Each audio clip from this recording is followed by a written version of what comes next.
Gambia civil society organizations have raised concern over the slow and sometimes lack of progress in carrying out civil service and security sector reforms. And the chairman of the CSOs, John Charles Ndiaye, said the reforms of these two sectors cannot be overemphasized as they are crucial in the development of the country. This has the rest of that story.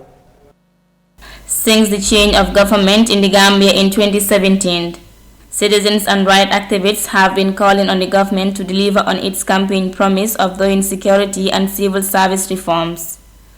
There is a general consensus that the nation's civil service has a number of key capacity weaknesses that are worth addressing. The chairman of the civil society organizations, John Charles Ndiaye, said they remain concerned about the reforms of the civil service and security sector, as these sectors remain unchanged since 2017. As civil society, we remain concerned about the slow and sometimes lack of progress in the areas of civil service reform and security sector reform. The urgency for reforms in the civil service and security sector institutions cannot be overemphasized. Thus, even though we welcome the development of the national security policy and the ongoing plans to create a national defense policy, however, by and large, the state of civil service and security institutions remain largely unchanged since 2017. Mr. Ndiaye said they found it very disheartening as these two sectors are indispensable pillars in the governance and development of the country.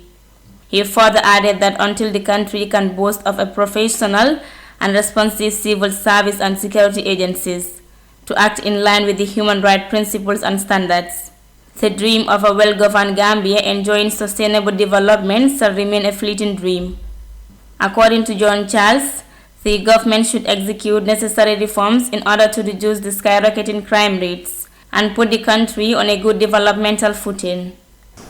Hence, if the country is to overcome or at least significantly reduce crime, ensure efficient delivery of quality, affordable and accessible public services, create opportunities for citizens to earn decent means of livelihoods, thereby reducing the high cost of living, then there must be a robust civil service and security agency that are equally professional and efficient. Ultimately, it is when these opportunities and services are created and delivered that human rights become truly respected, protected, and fulfilled. Therefore, today we call on the government to do all it can to ensure that the necessary reforms are conducted immediately in order to enhance the protection of the rights and fulfillment of the needs of the citizens. He called on the National Assembly members and political parties to play a proactive and leading role to enable the executive to fulfill its mandate.